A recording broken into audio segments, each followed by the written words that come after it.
जो है ये इस साल पेपर में आया है, सीबीएसई 2024। ये इस साल का न्यूमेरिकल है।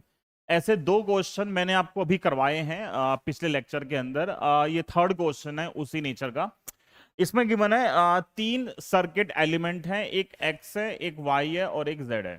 तीन एलिमेंट है एक्स वाई जेड, और लिखा हुआ है they are connected one by one across a given AC source. देखो एक साथ नहीं लिखा हुआ, लिखा हुआ वन बाय वन। उनको एक एक करके क्या किया गया है, एक एसी सोर्स के साथ कनेक्ट किया गया। पहला क्या है, it is found that V and I are in phase for element X। Element X के लिए V और I सेम फेज में, तो ये तो सबसे आसान है। किस एलिमेंट के अंदर V और I सेम फेज में होते हैं, हमारा सबसे पहला टॉपिक होता है ये कि अगर V and I are in phase, are in phase, तो V और I दो कंडीशन में सेम फेज में होते हैं। एक होती है रेजोनेंस कंडीशन और एक होता है ओनली रेजिस्टिव सर्किट। ठीक है, तो यहां एक ही एलिमेंट की बात कर रहा है तो एलसीआर सर्किट नहीं हो सकता। तो क्या होगा यहां पे, अगर दोनों सेम फेज में है तो ये आएगा रजिस्टर। तो अगर V और I सेम फेज में तो आएगा रजिस्टर, मतलब जो X है वो रजिस्टर है। ठीक है, पहला पार्ट। फिर दूसरा और थर्ड पार्ट थोड़ा कंफ्यूजिंग था। यहां पे लिखा हुआ है, देखो ये तो बोला है एक ही एलिमेंट है, बट यहां लिखा हुआ it is found at V and I, नहीं सेकंड पार्ट कहां गया, ये रहा। V lead I bye pi by 4 for element Y। Voltage lead करती है करंट को कितने से, पाई बाय 4 से लीड करती है। अब ये थोड़ा कंफ्यूजिंग पार्ट है। ठीक है, 12th क्लास के बच्चों के लिए थोड़ा सा कंफ्यूजिंग पार्ट है, क्योंकि यहां पे कंफ्यूज क्या कर रहा है वो, बोल तो एक एलिमेंट रहा है। अब एक एलिमेंट के लिए फेज डिफरेंस कितना गिवन है, पाई बाय 4 गिवन है। जबकि मैंने पढ़ा हुआ है तीन ही कंपोनेंट आते हैं, एक होता है रजिस्टर के लिए आर, इंडक्टर और एक कैपेसिटर। ठीक है, तीन आते हैं। इसमें दोनों सेम फेज में, इसमें वोल्टेज लीड करती है और इसमें करंट लीड करती है।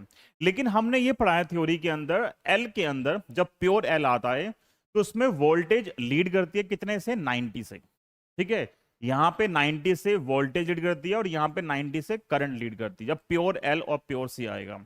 लेकिन यहां लिखा हुआ है वोल्टेज लीड तो कर रही है, और कितने से कर रही है, सिर्फ पाई बाय 4 से लीड कर रही है वोल्टेज। तो अगर वोल्टेज पाई बाय 4 से लीड कर रही है तो क्या ये प्योर इंडक्टर होगा, नहीं, ये प्योर इंडक्टर नहीं है। थोड़ा सोच के देखो एक बार कि अगर फेज डिफरेंस जो है, वैसे फॉर्मूला अगर इंडक्टर की बात करेंगे, ये 90 है, मतलब सॉरी पाई बाय 4 है ये, तो एक्सएल बाय आर ये 1 आएगा, तो एक्सएल किसके बराबर आएगा, आर के बराबर आएगा। तो फेज डिफरेंस 45 या पाई बाय 4 कब होगा, जब उस सर्किट के अंदर आर भी होगा और एक्सएल भी होगा। तो इसका मतलब ये जो पार्ट है ये प्योर इंडक्टर नहीं है, क्योंकि प्योर इंडक्टर होता तो फेज डिफरेंस कितना आता, 90 का आता। तो यहां पाई बाय 4 है तो ये प्योर इंडक्टर नहीं है। तो अगर पाई बाय 4 का फेज डिफरेंस है तो वाई एलिमेंट का मतलब क्या होता है, इसके लिए एक नाम आ सकता है रियल इंडक्टर, या तो आप लिख सकते हो रियल इंडक्टर। रियल इंडक्टर का मतलब क्या है, देखो वैसे तो इंडक्टर ये होता है, प्योर इंडक्टर का मतलब है कि इस वायर का जो रेजिस्टेंस है हमने वो इग्नोर कर दिया, सिर्फ इस इंडक्टेंस की वजह से जो रेजिस्टेंस आएगा सिर्फ उसको करते हैं कंसिडर।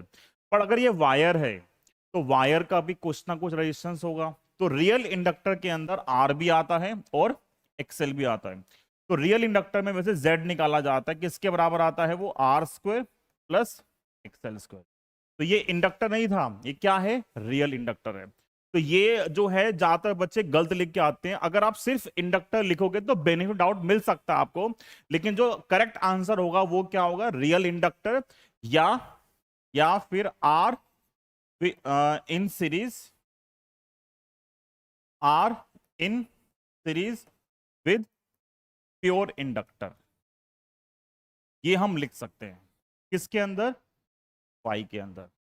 ठीक है, थर्ड पार्ट, थर्ड पार्ट क्या है, for element Y while I lead voltage by pi by 4 for element Z. Element Z में करंट लीड कर रही है, तो फिर तो पता ही, जब दो हो गए थर्ड क्या बचेगा, जेड है ना। तो जेड को हम क्या बोल सकते हैं, सेम लॉजिक से रियल कैपेसिटर, क्योंकि यहां भी जो फेज डिफरेंस है वो कितना आ रहा है, पाई बाय 4। वहां मानोगे एक्सी बाय आर, तो एक्सी किसके बराबर आएगा, आर के बराबर आएगा। ठीक है, तो ये रियल कैपेसिटर और R in series with pure capacitor. अब इसमें अगर अगला पार्ट बोल दे, पहला पार्ट है आइडेंटिफाई करना है एक्स वाई जेड क्या है।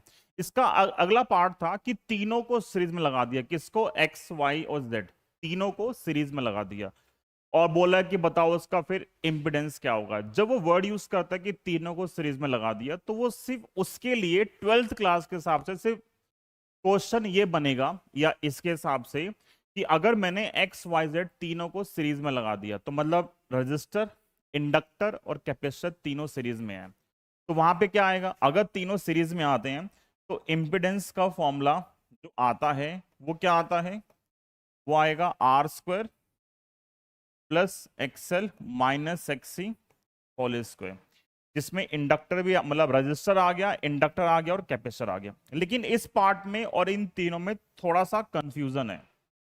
कंफ्यूजन ये है, ये जो डाउट आएगा लिखते हुए, पहला पार्ट तो ये था, सेकंड पार्ट है तीनों को लगा दिया सीरीज में तो क्या होगा, या उसका नेट रेजिस्टेंस निकालो या इंपिडेंस निकालो। देखो इस y के अंदर ऑलरेडी R और XL है, इस Z के अंदर ऑलरेडी R और XC है, तो यहां भी R है, यहां भी R है और ये भी R है, तो 3 R हो गए ना। अगर आप Z निकालोगे तो Z का फॉर्मूला क्या, ये करेक्ट है या इनकरेक्ट है, क्योंकि अगर मैं Y और Z को मानता हूं कि ये रियल इंडक्टर और रियल कैपेसिटर हैं, तो उसके हिसाब से तो ये फॉर्मूला इनकरेक्ट है।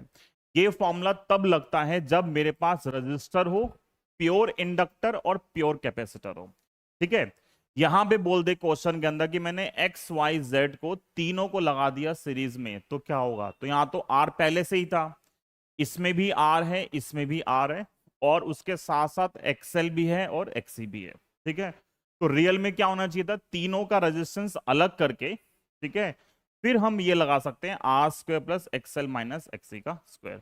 बट यहां जो एक्सएल एक्सी है वो प्योर इंडक्टर के पार्ट है, मतलब प्योर मतलब inductive reactance and pure capacitive reactance. तो ये क्वेश्चन इस साल पेपर में आया है। ठीक है, आप चेक करना सीबीएसई पे, शायद इसकी आंसर की भी होगी, तो देखना इसका आंसर क्या आएगा। ठीक है, अच्छा क्वेश्चन था ये, 5/4 डालने से ही पूरा क्वेश्चन जो है वो कंफ्यूजिंग हो गया। तो बहुत सारे बच्चों ने इसका आंसर जो है वो सिर्फ इंडक्टर और सिर्फ कैपेसिटर लिखा होगा, क्योंकि बच्चों को ये इतना ही याद रहता है कि वोल्टेज लीड कर रही है तो इंडक्टर है, करंट लीड कर रही है तो कैपेसिटर है। लेकिन उसके साथ साथ हमें ये भी ध्यान रखना पड़ेगा कि जब प्योर इंडक्टर आता है तो फेज डिफरेंस 90 आता है, 45 नहीं आता।